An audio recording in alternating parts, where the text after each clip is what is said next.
Merci beaucoup, cher Tidjane Diao. Nous recevons Seydi Gassama, qui est le directeur exécutif d'Amnesty International, section Sénégal. Bonsoir, Monsieur Gassama, et merci d'avoir accepté notre invitation. Bonsoir Aram, bonsoir à tous les téléspectateurs.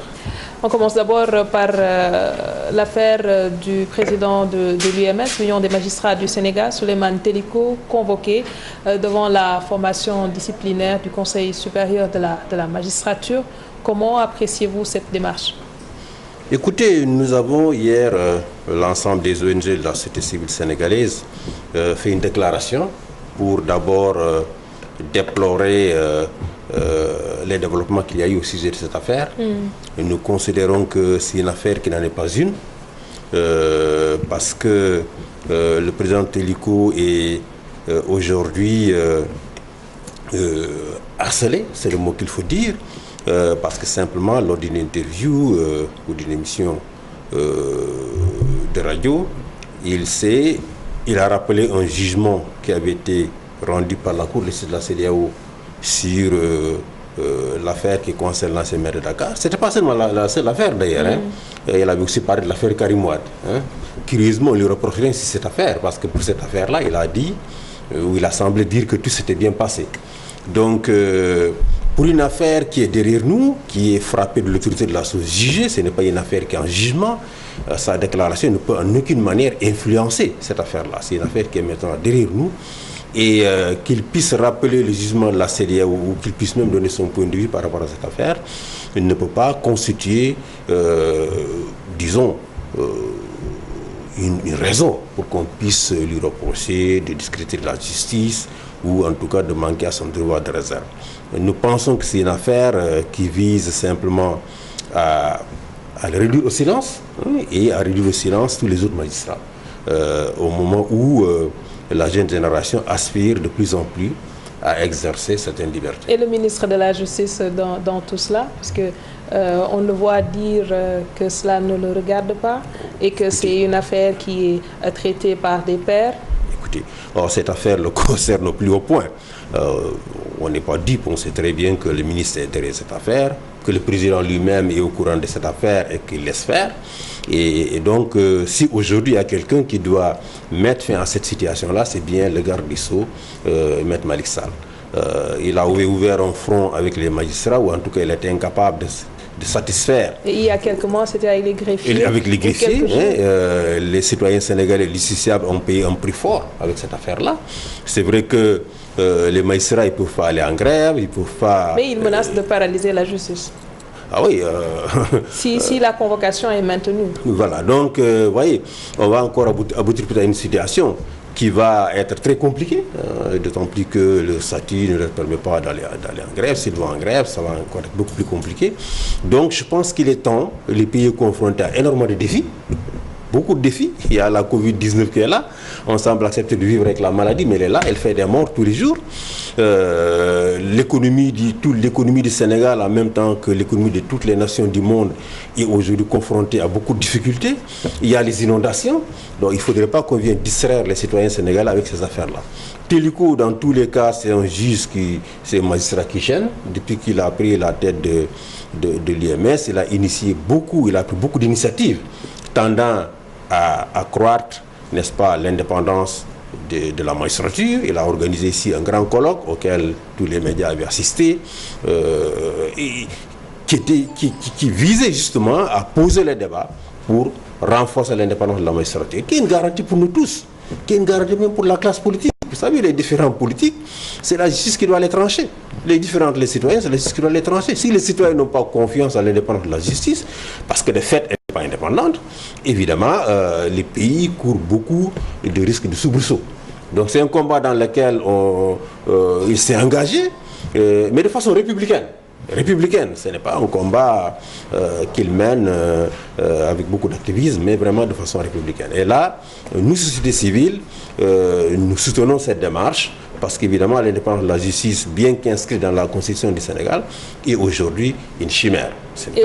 Qu'est-ce que la société civile, justement, attend de la tutelle? Ce que nous attendons de la tutelle, c'est qu'elle mette fin à cette procédure, injustifiée, qu'elle mette fin à cette procédure, et que la justice puisse retrouver la sérénité qu'elle avait d'ailleurs beaucoup perdu avec l'histoire des greffiers.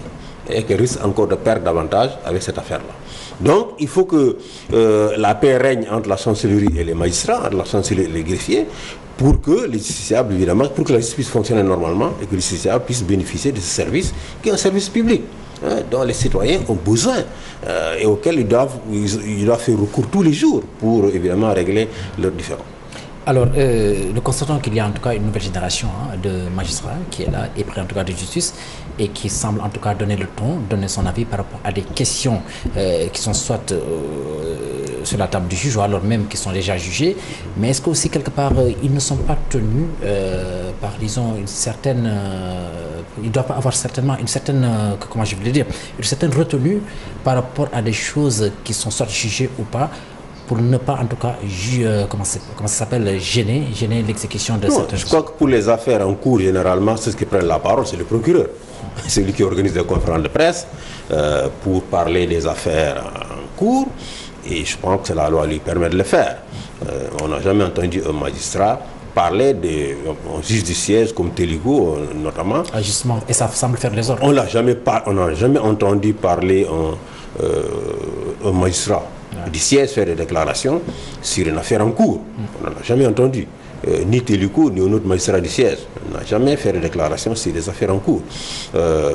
Pendant l'affaire Khalifa Sall, l'affaire Karim Wade, on n'a jamais entendu le président de l'UMS faire de telles déclarations. Là, on est devant une affaire qui est définitivement jugée et sur laquelle n'importe quel citoyen doit pouvoir se prononcer, sans que, évidemment, cela... Mais alors, quel est l'intérêt pour Télico d'évoquer le sujet alors qu'il a été déjà... Oui, mais il était dans une émission de télévision, dans une émission où, évidemment, cette affaire, la question a été posée par un journaliste. Et il a rappelé, évidemment, la décision qui avait été rendue par la Cour de justice de la CEDEAO, qui est une Cour de justice communautaire, dont les décisions s'imposent à l'État du Sénégal. Il ne faut pas qu'on l'oublie. Ouais. La Cour de justice de la CEDEAO, ces décisions s'imposent à l'État du Sénégal. Si cet État était respectueux de ses engagements internationaux, les décisions qui émanent de la Cour de justice, elle n'aurait jamais hésité. Mais vous savez, en France, il est inimaginable que l'État français ne respecte pas les décisions de la Cour européenne des droits de l'homme. Ouais. Inimaginable. Donc, par leur comportement, nos États sont en train aujourd'hui de secouer les fondations de la CEDEAO, de discréditer la CEDEAO, en refusant d'appliquer les décisions de la Cour, mais aussi en fermant leurs frontières de façon intempestive. Vous voyez ce que la Guinée a fait aujourd'hui. Qu'est-ce que le Sénégal peut dire? Rien du tout. Le Sénégal lui-même ne respecte pas par ailleurs les décisions de la CEDEAO. Donc, il faut qu'on respecte nos institutions communautaires, qu'on respecte les décisions de nos cours, qu'on les applique. Mais dans ce cas de figure, il va falloir que la CEDEAO ait aussi les moyens d'imposer ses décisions. C'est ce qu'on ne constate pas. La CEDEAO n'a pas d'armée.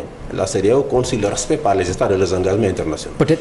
Tous les États du monde sont tenus de respecter leurs engagements internationaux. Mais si pour des motifs politiques, chaque fois qu'il y a une affaire politique, vous dites je ne respecte pas. On ne parle pas de l'armée, peut-être que la CEDEAO pourrait éventuellement aussi prendre des décisions sur le plan économique, comme il a à faire avec le Mali, la junte qui a été obligée pratiquement de céder à la pression de la CEDEAO. Mais la volonté politique, la volonté de secouer les fondements de la CEDEAO est tellement grande et ça ne concerne pas un seul État. Finalement, qui va sanctionner qui? Le géant nigérian lui-même, qui ferme sa frontière avec le Togo depuis maintenant plus de 6 mois, ou bientôt 1 an. Vous croyez que si d'autres États se comportent comme ça, CEDEAO, depuis le départ d'Obasanjo, d'Abdoulaye Wade, d'autres chefs d'État charismatiques, la CEDEAO est aujourd'hui dans la tourmente parce qu'on a des chefs d'État qui manifestement ne font aucun cas de leur signature et qui évidemment vraiment sont en train de déstabiliser cette organisation-là. Pour revenir au cas du Souleymane Téliko, notre position c'est que cette affaire n'en est pas une, c'est une affaire qui doit être dépassé. Si le président de la République n'est pas derrière l'affaire, nous l'incitons, nous l'encourageons à siffler l'affaire de la récréation.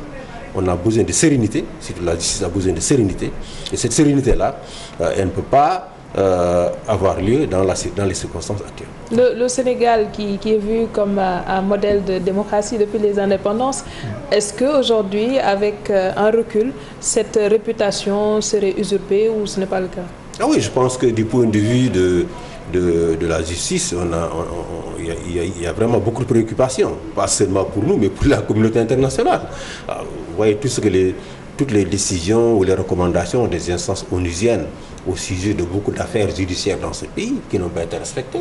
Tout cela a des répercussions au niveau international. Vous savez, tous ces mécanismes onusiens, que ce soit le groupe de travail sur la détention arbitraire, ou le comité des droits de l'homme, ou la Cour de la CEDEAO, en tout cas pour les institutions onusiennes, ils font des rapports au Conseil des droits de l'homme, qui est le pilier des Nations Unies en matière de droits humains. Ils font des rapports à l'ECOSOC, le comité économique social des Nations Unies. Et là, évidemment, ces rapports-là ne sont pas du tout glorieux pour le Sénégal. Donc, il y a beaucoup de préoccupations en ce moment. Malheureusement, le gouvernement actuel ne semble pas s'en soucier. Du temps d'Abdou Diouf, il y avait quand même un souci de respecter les engagements internationaux réels. Le régime de Diouf a été condamné à plusieurs fois. Ils ont pris des mesures pour remédier justement aux situations qui avaient fait l'objet de condamnation des instances onusiennes. Mais pour ce régime-là, évidemment, parce que la plupart des affaires sont des affaires politiques, dans lesquelles le régime a intérêt directement, le régime fait très peu de cas de respect des engagements internationaux. Alors, oui, Adam. Que faut-il faire aujourd'hui pour que ce combat qui est mené pour l'indépendance de la justice soit une réalité dans le pays? Mais c'est un combat citoyen, c'est pas un combat seulement des juges ou des droits de l'homme, c'est un combat citoyen. Vous savez, moi, il y a quelques années, j'étais en voyage en Pologne, un juge de la Cour suprême a été démis. Oui. Il y avait plus de 100 000 manifestants à Varsovie. C'est pas la même pour faire rétablir ce juge-là. Ce n'est vraiment pas la même culture. Mais on va vers cela. Si Téliko demain est suspendu par le conseil de discipline, c'est quand même une sanction grave pour un juge de sa dimension. Parce que vous soupçonnez que le conseil de discipline arrivera à ce point. Théoriquement, il peut y arriver. Et c'est pour cela que nous demandons qu'il faut que ça s'arrête. Parce que nous pensons que c'est une procédure injuste, injustifiée.